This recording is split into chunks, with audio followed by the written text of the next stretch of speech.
Oke, selamat malam sahabat museum. Kembali lagi kita di dalam podcast Frederiberg Podcast. Open your mind, open your eyes. Yes, Yes, yes, yes, yes. yes.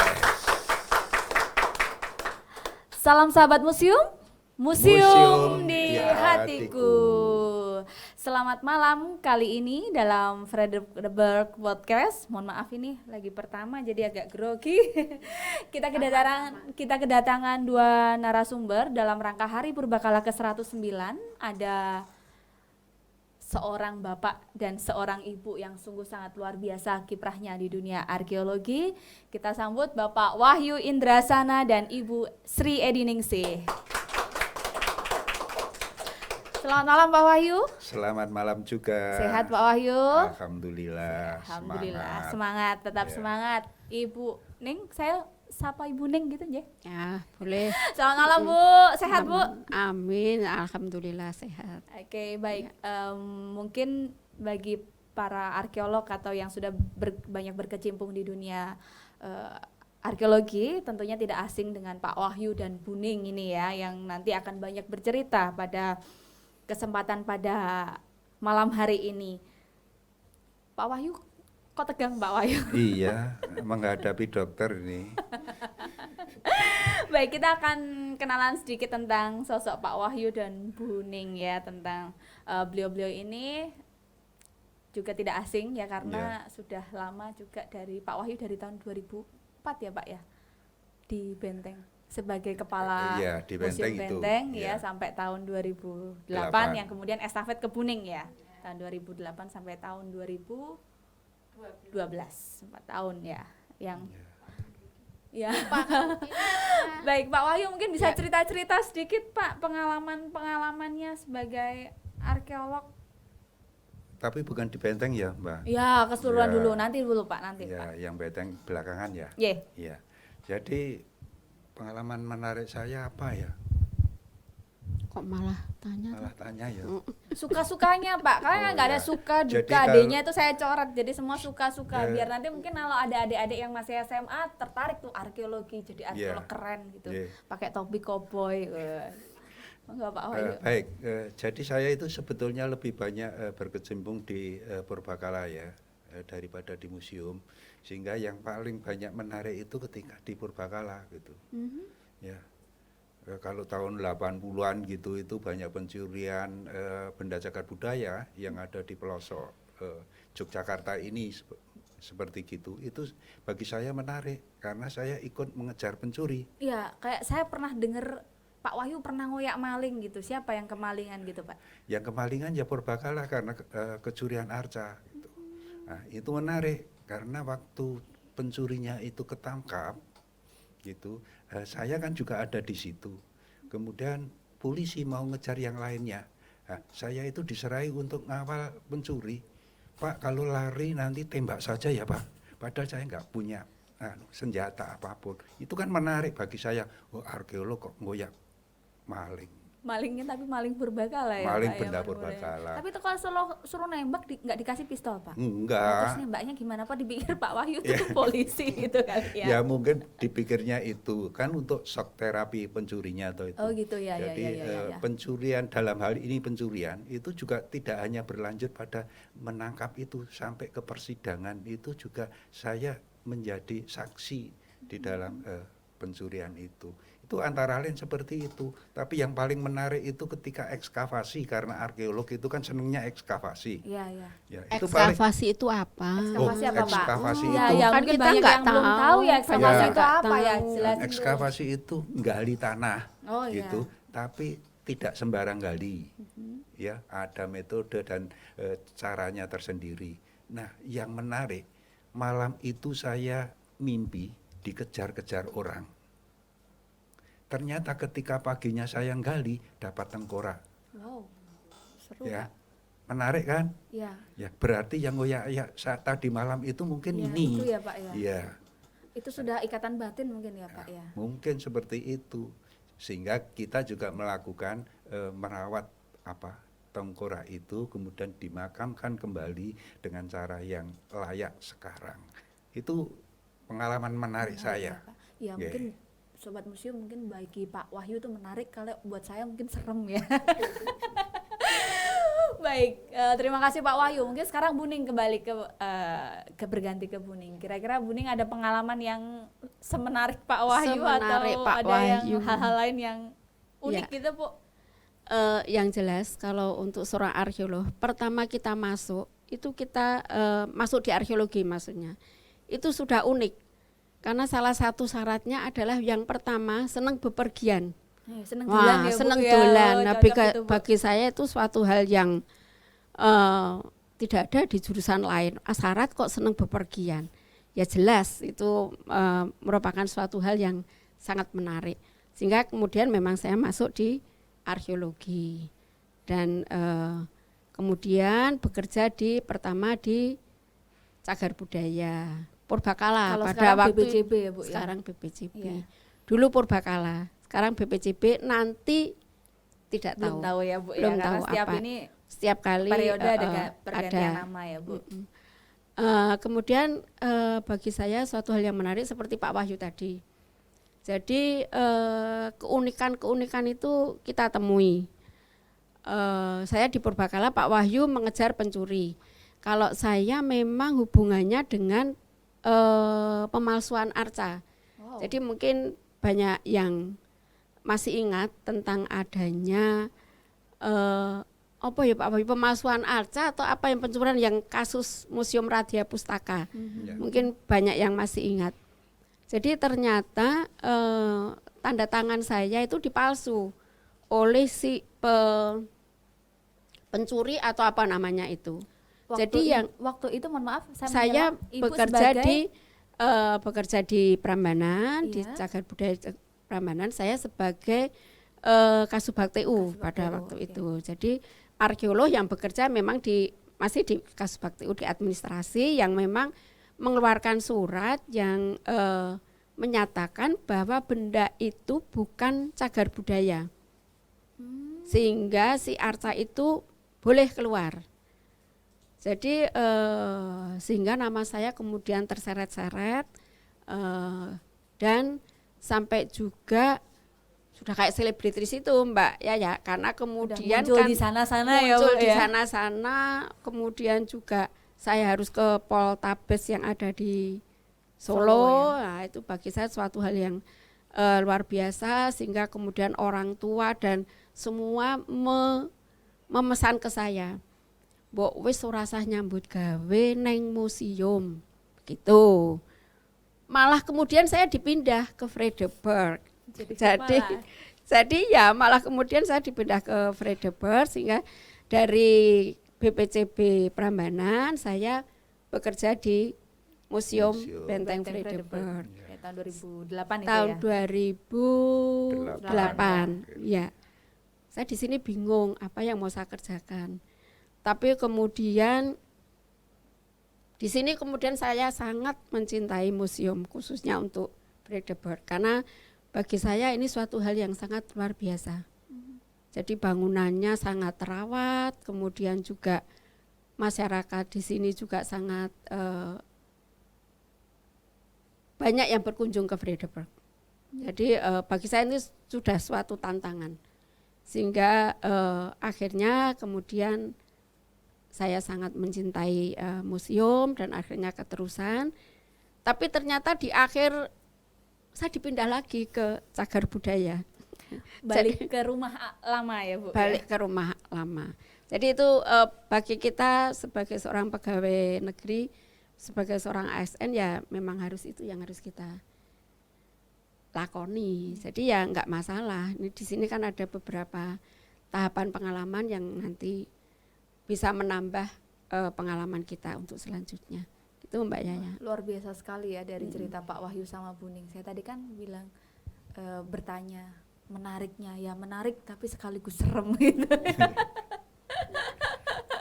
Tapi ya itu karena kecintaan Buning dan Pak Wahyu tentang cagar budaya dan museum yang membuat semangat Bapak dan Ibu ini tidak pernah surut ya, Bu, dalam melestarikan cagar budaya ya, Bu ya, dan wujud tentunya juga museum ya, yang saat ini Pak Wahyu sama Buning juga masih walaupun sudah purna tugas masih juga berkecimpung di dunia arkeologi ya, yang saya Masih tahu ya. masih. Buning ini adalah ketua Perkumpulan Ahli Arkeologi Indonesia yang komisariat DIY Jateng, dan sebelumnya kok ini Sebelumnya kok kayak ini ya Pak ya, dulu dari Benteng Frederick kepalanya Pak Wahyu dulu, kemudian bergeser ke Buning, terus kemudian sekarang di IAAI Jateng DIY ya memang dari Pak Wahyu ke Buning lagi. ngikutin Ini gimana ngikutin ini? ngikutin terus saya kok. Ngintili. Kalau bahasa Jawa ngintili ya. Ya ini saya baru sadar sekarang Iya. ini. Wow. Atau Saya jalannya juga pernah di memang- Jawa Tengah juga. Oh ya. Setelah saya dipindah Dari di sini Benteng Buning yang kemudian saya ngikutin. baca Bapak kemudian juga iya ya.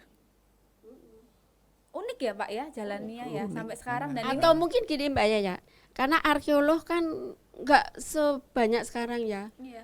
Dulu jadi onone ya meng Wahyu Indrasana, Yo, Diningsih, gitu Iya, mungkin. jadi Jadi ya wes. Estafet ya, estafetnya. estafetnya ke Buning ya, dan Iya. sampai sekarang, dan mungkin nanti ke depannya ada estafet apa lagi gitu ya. Ya.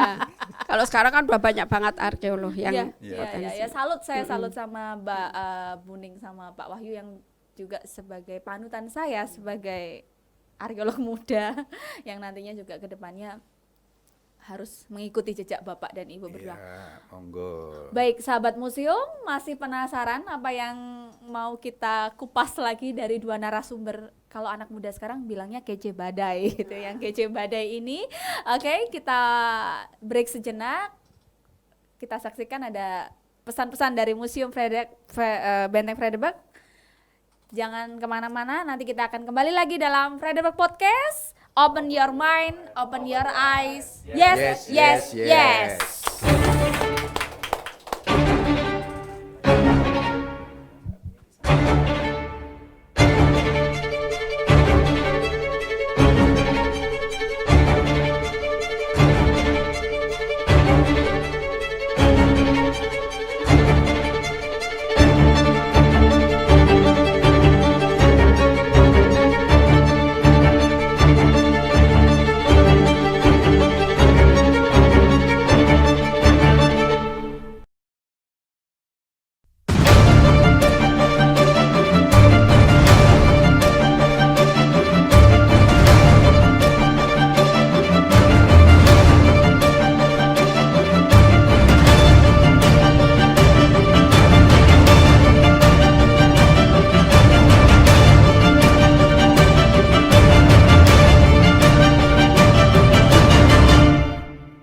Halo Sobat Museum, kembali lagi dalam Frederick Podcast. Open your mind, open your eyes. Yes.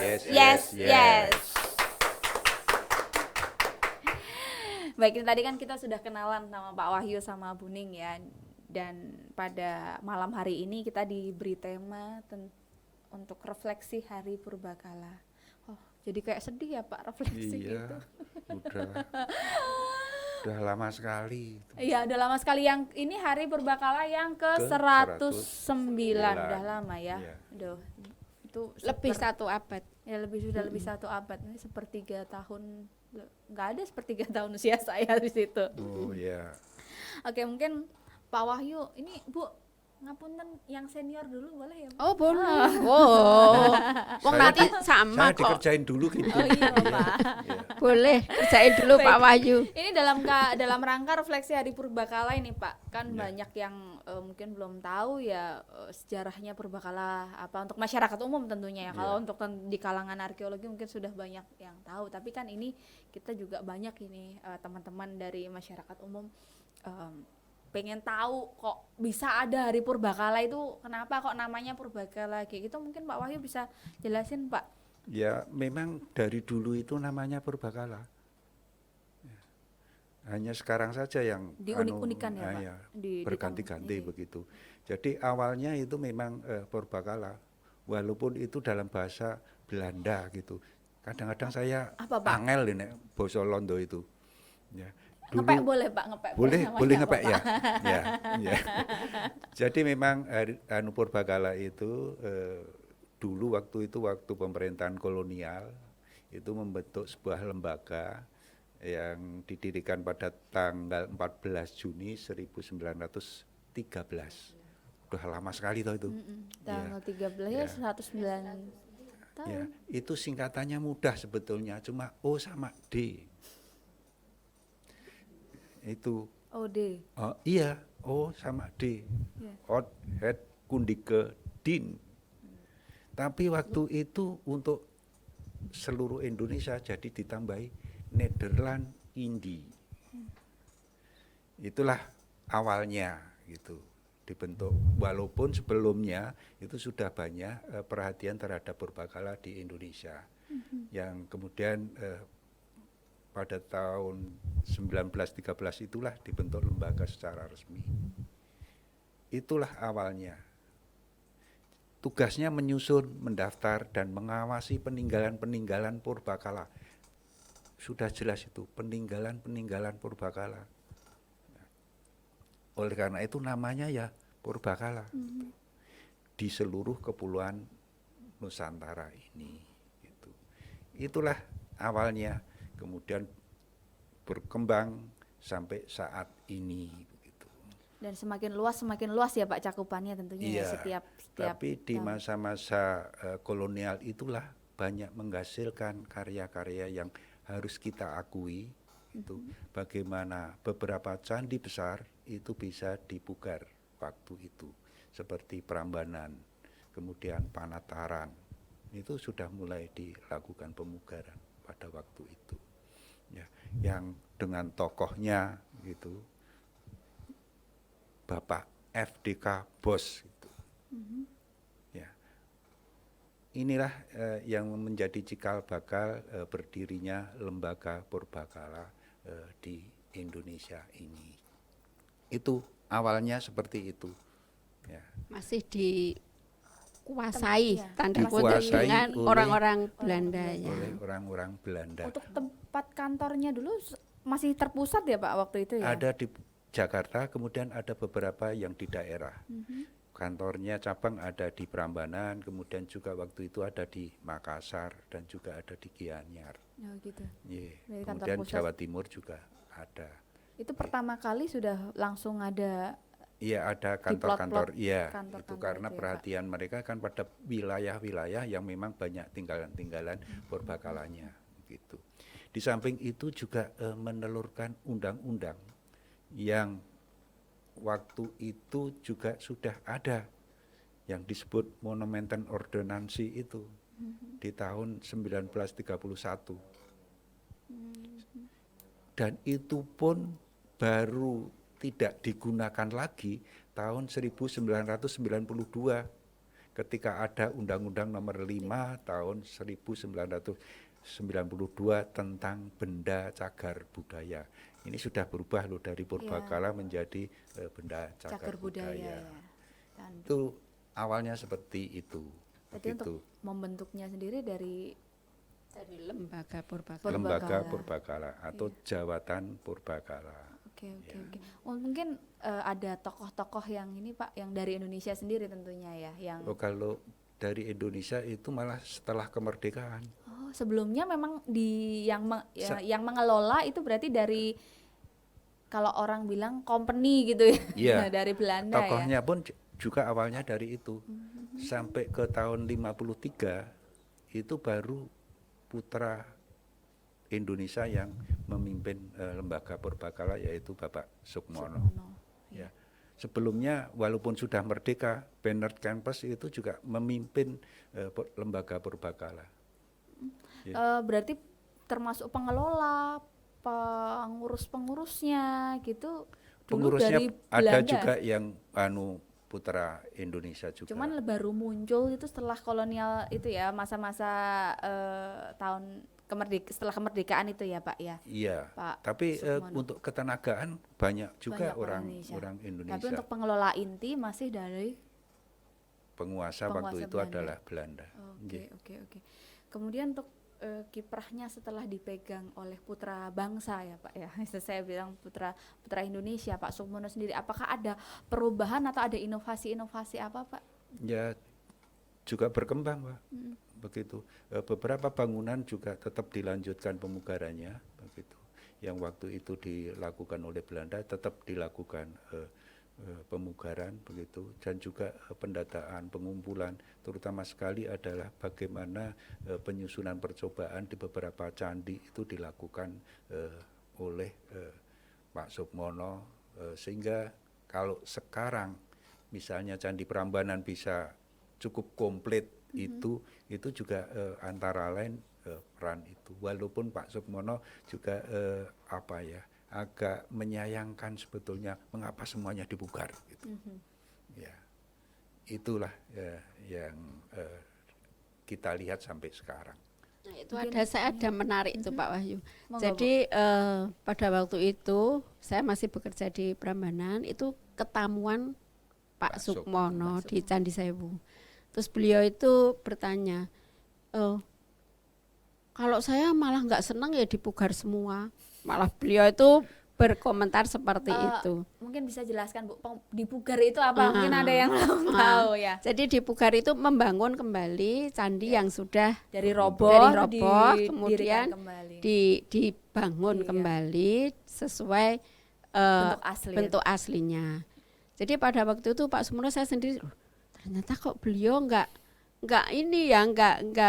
begitu srek kalau candi itu memang dipugar semua. Saya juga kemudian bayangke Candi Sewu itu kan sejumlah berapa Pak Wahyu? 224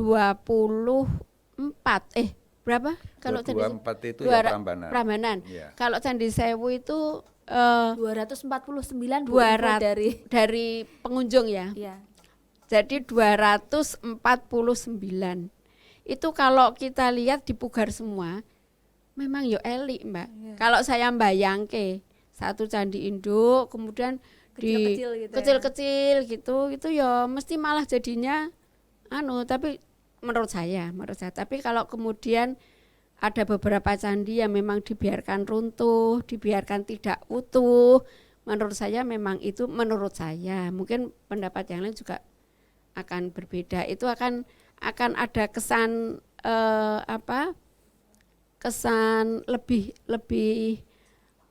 bukan mistis itu bukan, tapi kesan ini loh peninggalan masa lalu. Kalau kemudian dibangun kembali itu kesannya ya memang seperti baru ya. Seperti baru. Jadi ada benarnya juga Pak Sukmono pada waktu itu berkomentar seperti itu. Jadi kayak bangunan baru mungkin gitu ya. Iya. Nggak ada apalagi kalau itu nanti batunya banyak yang baru kan gitu. Iya, karena kan kalau sudah runtuh nggak semuanya itu bisa ditemukan. Kadang-kadang ada yang rusak gitu ya Pak. Jadi harus diganti dengan yang barang baru. Iya. Nanti malah kelihatannya bangunan baru gitu ya.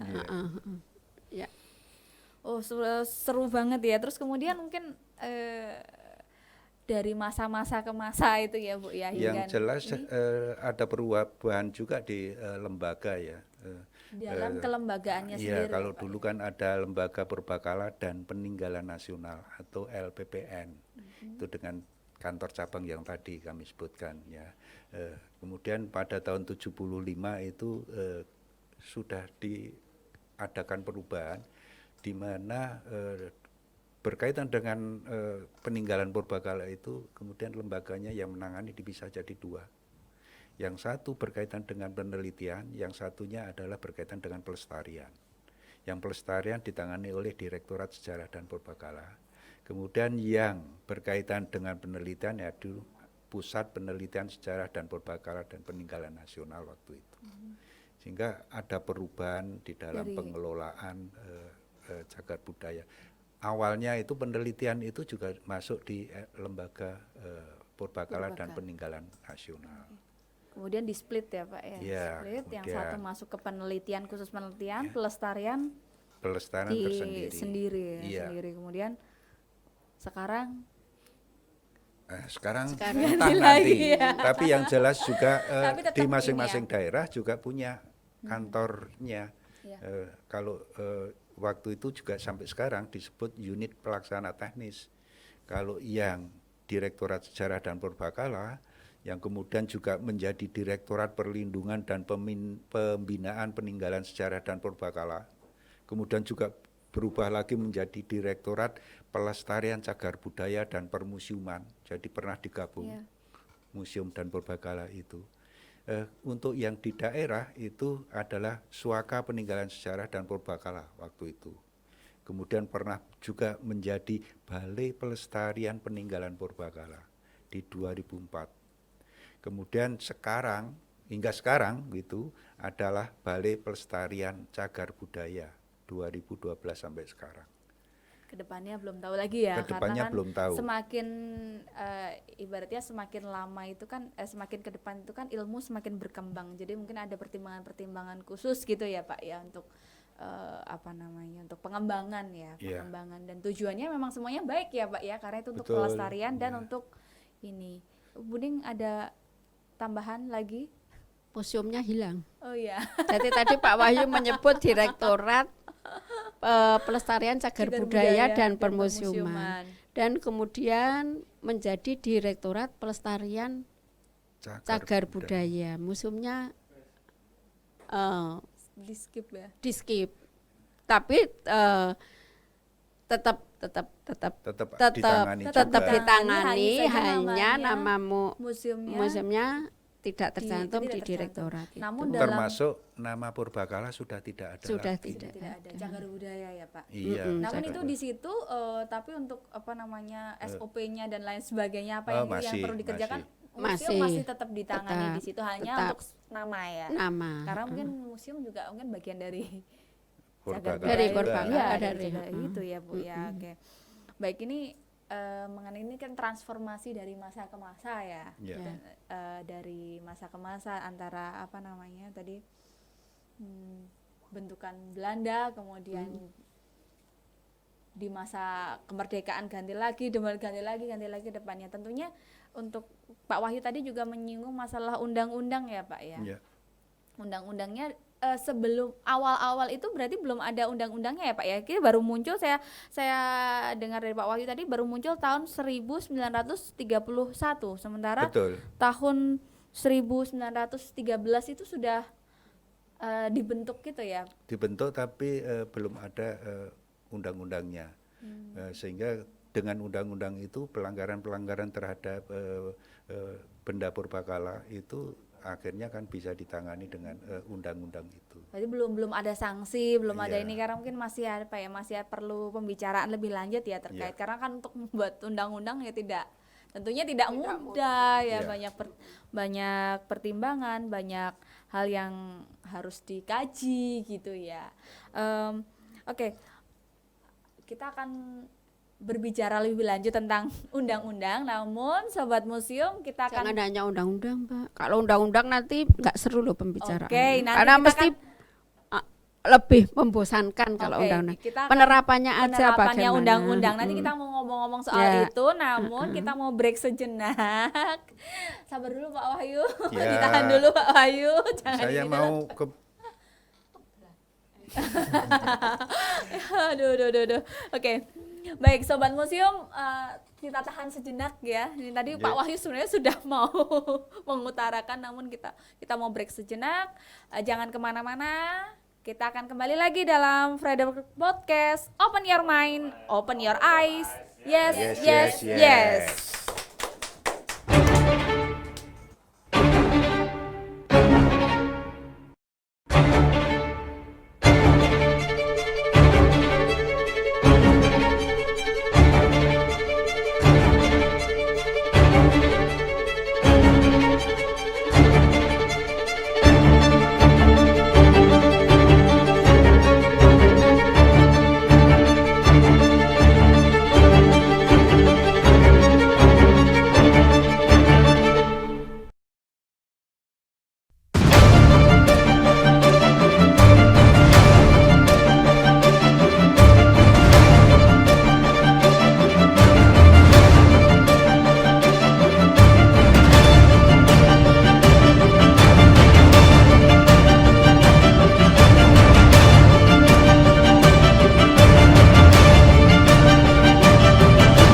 Oke sahabat museum, kembali lagi dalam Frederick Podcast. Open your mind, open your eyes. Yes, yes, yes. Kembali lagi dalam perbincangan kita terkait refleksi Hari Purbakala ke-109 yang masih dengan narasumber yang kece badai Pak Wahyu dan Buning yang sempat terjadi tadi. Pak kece badai Bu bahasa sekarang ya anak-anak sekarang. Itu bahasa Keren. gaul ya. Ya, bahasa gaul. Kan masih gaul juga Pak, masih muda kan Pak? Iya, masih muda, baru 17 dibalik.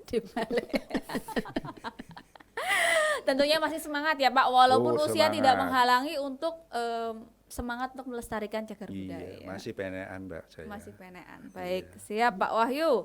Oke, kita tadi Pak Wahyu kayaknya udah nggak sabar mau ngomong-ngomong masalah itu loh, transformasi undang-undang dari tahun ke tahun gitu. Tapi kalau yang belum sempat tadi diomongin Pak, kira-kira kalau bikin undang-undang kayak gitu tuh ada ini yang mungkin sobat museum pengen tahu itu kalau undang-undang cagar budaya gitu pertimbangannya kira-kira apa aja tuh Pak gitu, atau Ya sebetulnya kan pertimbangannya. siapa sih yang berhak membuat? Oh, yang membuat ya pemerintah dengan DPR tentunya ya. Ya pemerintahnya itu maksudnya Ya, dari ahli pemerintah. arkeologinya itu dari apa gitu Pak? Wah, kalau itu kan Biasanya, urusan Pak. pusat ya. Kebetulan saya tidak pernah bekerja di pusat, kantor pusat. Itu sehingga yang lebih banyak tahu sebetulnya yang bekerja di kantor pusat. Tapi pada prinsipnya adalah bagaimana upaya kita untuk melestarikan cagar budaya itu ke depan. Sehingga semuanya diatur, baik itu pelindungannya, kemudian pengembangannya dan juga pemanfaatannya diatur di situ. Ya, tadi ada tiga item ya. Yang pertama item itu pelindungan, kemudian pengembangan dan juga pemanfaatannya. Gitu.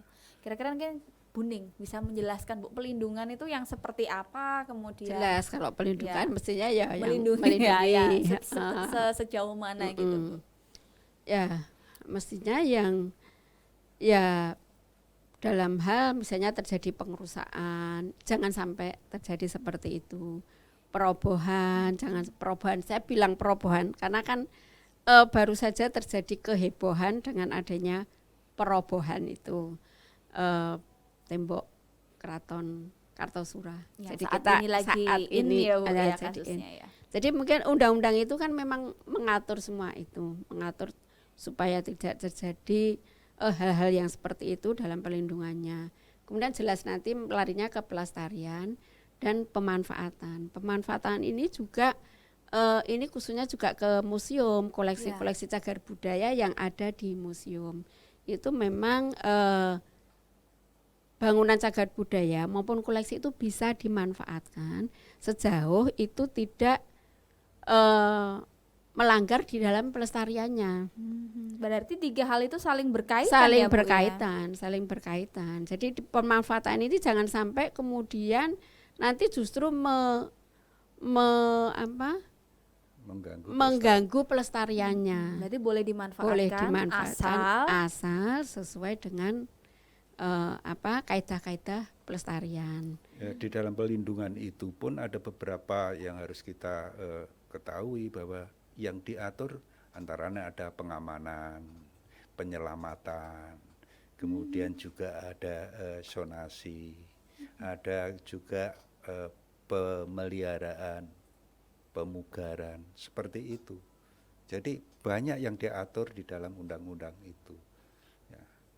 Jadi ketiga banyak hal yang berkaitan dan tentunya memang tujuannya satu ya Bu ya, kepelestarian dan Sehingga kesejahteraan masyarakat ya. Nah, kalau sudah dipugar terus mau diapakan kalau tidak dimanfaatkan? Ya, betul. Itu sehingga apa yang sudah dilakukan dalam hal ini misalnya dalam pembongkaran itu akan bisa dinikmati oleh masyarakat umum bahkan juga dunia.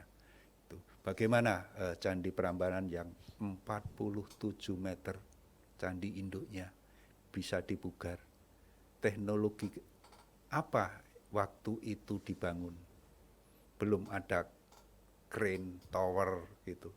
Nah, makanya ya kita sebetulnya harus apresiasi terhadap pelestari bangunan cagar budaya waktu itu.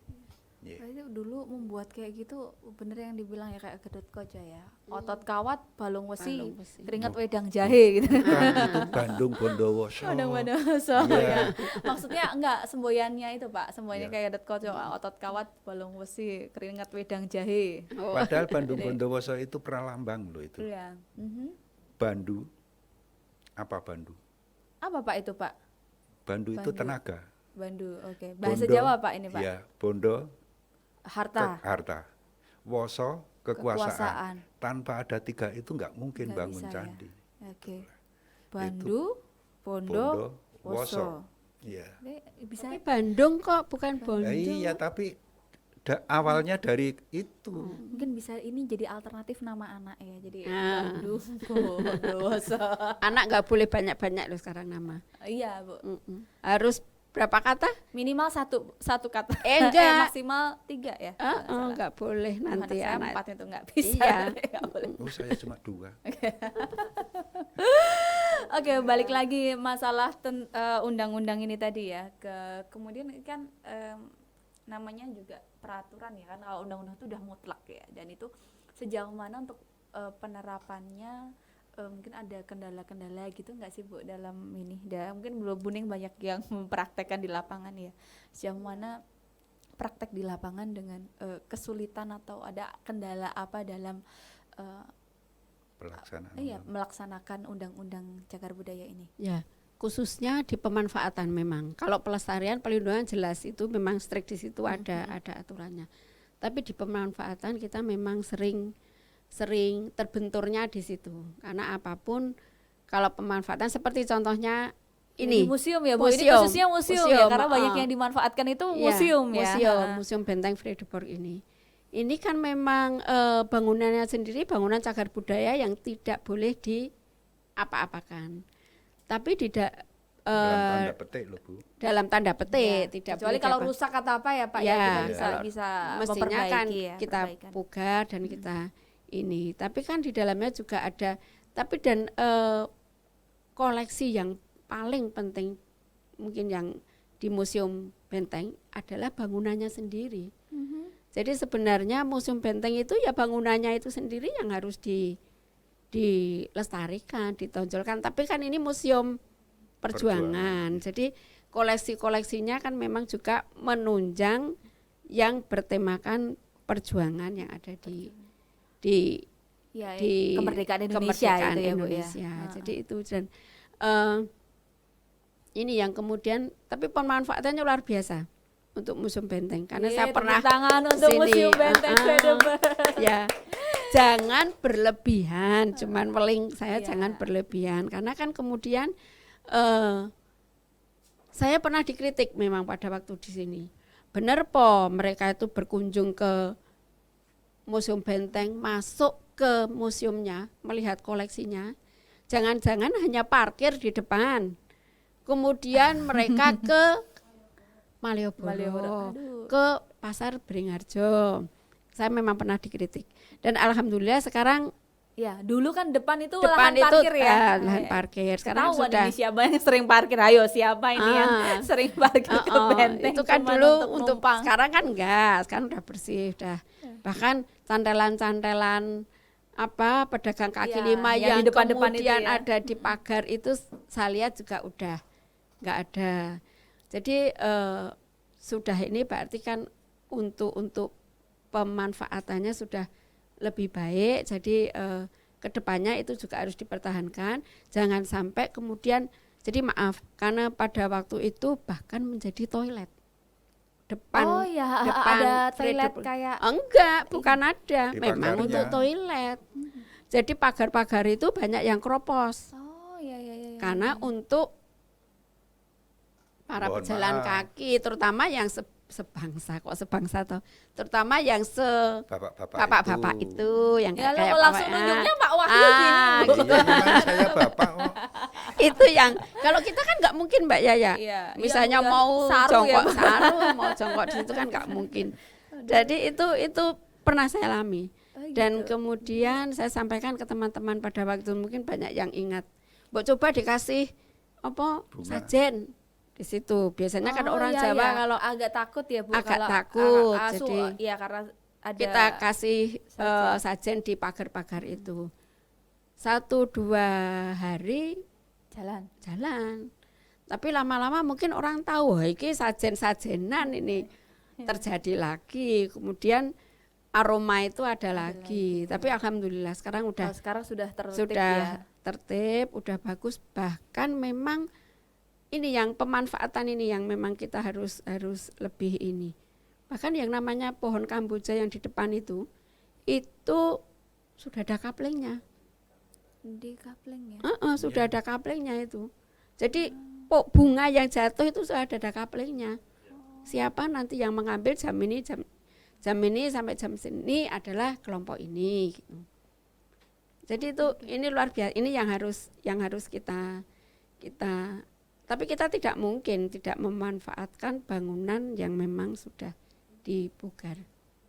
Oke. Itu Mbak Yaya. Wow, seru sekali ya Bu ya. Jadi apa namanya pelestarian dan yang memang PR besarnya itu dalam pemanfaatan ya. Jadi butuh usaha ekstra keras ya. Bagaimana pemanfaatan itu tidak melanggar kaidah-kaidah pelindungan pelestarian gitu ya Bu ya. Oke, sahabat museum, kita masih mau ngobrol-ngobrol lebih banyak lagi tentang ini ya. Tentang Purbakala. Purbakala seru tentunya nggak jadi tapi sebelumnya kita mau break sejenak. Jangan lupa tetap pantengin podcast kali ini karena nanti di akhir acara saya akan membacakan ada kuis dan nanti ada hadiah menarik yang disediakan oleh Museum Benteng Vredenburg. Oke, kita akan kembali, kita akan break sejenak dalam Vredenburg Podcast. Open your mind, open your eyes. Yes, yes, yes.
Halo sahabat museum, kembali lagi dalam Vredenburg Podcast. Open your mind, open your eyes. Yes, yes, yes. Makin panas ini. Oke, kita mau lanjutin tadi yang ngobrol-ngobrol sempat tertunda terkait tadi pemanfaatan ya Bu ya. Dalam rangka ini hari Purbakala ke-109 ini kan tentunya pengelolaan cagar budaya dari tahun ke tahun itu semakin ada peningkatan ya. Untuk ini gantian yang agak junior ya Pak.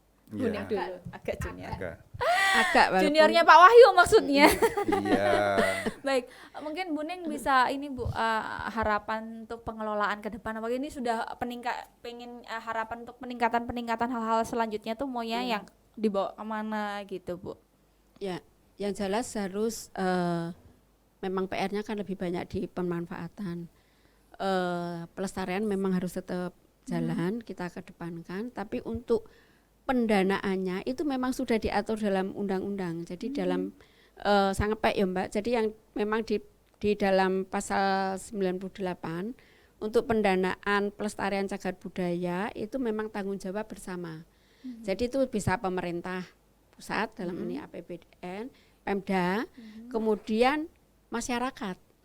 Nah, masyarakat ini bisa dari hasil pemanfaatan cagar budaya mestinya yang dari masyarakat. Oh, mungkin yang masyarakat itu gimana ya? Jadi kan takutnya kok masyarakat ikut apa kan do patungan atau kayak gimana? Mungkin gimana Pak Wahyu itu Ya, yang untuk jadi, masyarakat. Kalau yang dari pusat kan udah jelas ya, itu dari APBN atau APBD. Kemudian untuk yang dari masyarakat sendiri itu bagaimana itu Pak? Iya. Kebetulan saya ada pengalaman karena saya masih diminta untuk membantu di kabupaten begitu Sebagai sebagai TACB, nah, tim TACB ahli itu tim ahli cagar budaya. Tim Iya. ahli loh Mbak. Iya, Iya. tim ahli. Jadi bukan seorang tapi tim. Tim. gitu loh. Jadi Ya, ada satu tim ada ya. satu tim itu. Kita menetapkan beberapa cagar budaya yang ada di masyarakat begitu, dan ada diantaranya itu juga sudah dimanfaatkan oleh pemilik begitu. Ada yang dipakai untuk kafe, ada yang dipakai untuk usaha-usaha lain, kemudian juga kegiatan-kegiatan kesenian, yang inilah pemanfaatan daripada cagar budaya itu sendiri. Ini dalam hal bangunan ya Pak ya Dalam berarti hal ya. bangunan, ya Oke. bukan dalam hal benda ya. Kalau benda kan tentunya museum yang memanfaatkan, tapi ini adalah bangunan. Sehingga tentunya itu juga akan mendapatkan hasil yang bisa sebagian juga untuk melestarikan bangunan cagar budaya tersebut.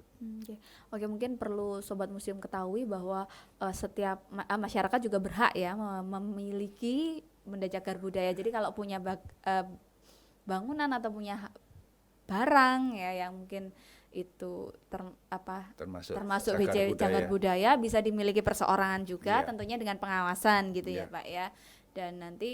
Dan nantinya juga setelah ditetapkan jadi benda cagar budaya, orang atau badan tersebut berhak berkewajiban ya untuk melestarikan. Kalau tim ahli cagar budaya yang sekarang tersebar di beberapa kabupaten ya Pak, biasanya dari kabupaten dan kota itu itu sebagai kayak konsultan gitu ya Pak ya, atau apa Pak? Sebetulnya TACB mempunyai tugas untuk mengusulkan penetapan sebagai cagar budaya sesuatu yang disebut apakah itu bangunan, apakah itu benda, apakah itu struktur, untuk ditetapkan sebagai cagar budaya sehingga mempunyai kekuatan hukum dari sisi benda itu sendiri atau bangunan itu sendiri. Jadi jangan ragu-ragu ya, misal kalau ada yang barang yang kira-kira memenuhi kriteria untuk mendaftarkan, sehingga ada pendampingan juga tentunya ya Pak ya, ada pendampingan juga. Dan juga kalau ditetapkan sebagai cagar budaya, ini kadang-kadang orang takut, seolah-olah tidak bisa diapa-apakan, padahal ada upaya-upaya untuk pengembangan, ada juga di situ adaptasi, revitalisasi terhadap bangunan cagar budaya. Kalau karena itu ya kalau saya ya kadang-kadang kan ditetapkan itu pada takut. Ya takut karena kan kalau taunya kalau udah aduh nanti diambil, aduh ini padahal ini padahal sebenarnya bisa juga dimanfaatkan dan mendatangkan juga keuntungan karena kan tujuannya untuk kesejahteraan masyarakat tadi ya Pak ya. Oleh karena itu penetapan cagar budaya itu bukan bencana tapi anugerah. Karena tidak semua cagar budaya atau benda cagar budaya, bangunan cagar budaya itu bisa ditetapkan. Tidak semua, itu harus melalui kajian tadi. Sehingga kalau saya mengatakan bahwa penetapan sebagai cagar budaya itu adalah anugerah dari pemerintah kepada pemilik cagar budaya itu ya. Ini tadi nyambung ya dari saya nyambung dari yang tadi masyarakat bisa memiliki, kemudian kan berhak mengelola dan memanfaatkan. Dan ini ada wacana juga Bu Ningwin tentang itu badan layanan umum itu Bu, bagaimana Bu? Saya ini tadi kan karena pemanfaatan terus masyarakat bisa memanfaatkan sendiri untuk kepentingannya mendatangkan nilai ekonomi, kemudian saya tiba-tiba ingat ada wacana tentang badan layanan umum yang ini lagi ramai diperbincangkan tuh. Gitu Po? Iya. Kayaknya ramai ya. Kayaknya ramai ya untuk jadi PLU ya. Bagi saya, kalau saya ya sah-sah saja kalau museum menjadi BLU. Bahkan mungkin cagar budaya, tapi ya juga harus jelas. Jadi dana itu masuk ke misalnya ke museum ya memang itu dimanfaatkan untuk pengembangan museum, jangan untuk yang lain, misalnya menambah tukin pegawainya, itu karena mestinya enggak seperti itu. Jadi kan kalau gaji kan sudah ada ininya sendiri ya, dana sendiri. Iya. Dari Jadi, negara ya Bu dari ya. negara. Mestinya seperti itu bayangan saya, karena kita semua kan masih belum tahu ya BL itu nanti jadinya seperti apa. Iya. Dalam pandangan saya ya, kalau misalnya nanti menjadi badan layanan umum, silahkan dimanfaatkan. Nah, hasil dari pemanfaatan itu kembali ke dalam wujud pelestarian atau pengembangan museum itu sendiri. Oke, Ya. jadi memang sah-sah aja ya Bu, Sah-sah mau saja. kayak gimana yang Ya. jelas balik lagi untuk pelestarian ya. Ya. Nah, ini sungguh seru banget, ini sebenarnya masih banyak yang pengen diobrolin, itu be continued gimana panitia, nanti next ada tema apa lagi dengan kedua Bapak Ibu arkeolog senior dan panutan ini. Dia hanya senior saja karena tua. Yang baik sobat museum mungkin masih banyak yang penasaran ya tentang apa yang mau digali lagi dari Pak Wahyu dan Buning dengan segala pengalaman kerja, dari segala apa ya namanya, kontribusi ya, saya bisa bilang kontribusi Pak Wahyu dan Buning, maksudnya Pak Wahyu dan Buning yang sangat banyak berkontribusi dalam upaya pelestarian cagar budaya dari waktu ke waktu hingga pada saat ini, walaupun sudah purna tugas sungguh luar biasa, masih aktif masih aktif juga. Ngapunten Bapak Ibu, ini waktunya sudah kita sudah berada di penghujung acara. Untuk sobat museum kita ada kuis yang tadi sudah saya janjikan, yaitu saya mau teman-teman itu nanti menulis harapan teman-teman tentang pengembangan museum, khususnya Museum Benteng Vredenburg kedepannya itu pengennya seperti apa gitu. Jadi nanti untuk jawabannya silahkan nanti ditulis di kolom komentar di postingan museum, IG-nya museum.benteng.vredenburg. Mohon maaf, salah. Nanti dicek di situ, di postingan terkait podcast ini bisa tulis di kolom komentar dengan hashtag Museum Benteng Vredenburg, Hari Purbakala, dan Vredenburg Podcast. 10 orang yang beruntung akan mendapatkan hadiah menarik, dan jangan lupa mention 2 teman ya. Oke, Bapak Ibu, ada closing statement Bu, memberikan harapan dari senior dulu. Oke, Haris. Ya, karena ini Hari Purbakala ya, Dirgahayu Purbakala Indonesia, termasuk juga purbakalawannya. Apapun yang terjadi harus tetap semangat. Oke, kita beri tepuk tangan. Ya lupa. Oh, belum. Apapun yang terjadi harus tetap semangat. Oke, kita beri tepuk tangan untuk kedua narasumber kita yang luar biasa, Pak Wahyu Indrasana dan Bu Sri Edi Ningsih. Terima kasih atas kedatangannya. Baik, sobat museum, memang sejarah merupakan masa lalu, tapi bisa juga menjadikan kita pondasi yang kuat untuk melangkah menapaki masa depan. Saya Arundina Ardenari Citraning Tias, mohon maaf untuk segala salah kata. Sampai ketemu di edisi selanjutnya. Salam sahabat museum, museum di hatiku. Dirgahayu Purbakala Indonesia. Sampai ketemu di Vredenburg Podcast. Open your mind, open your eyes. Yes. Wassalamualaikum warahmatullahi wabarakatuh. Waalaikumsalam.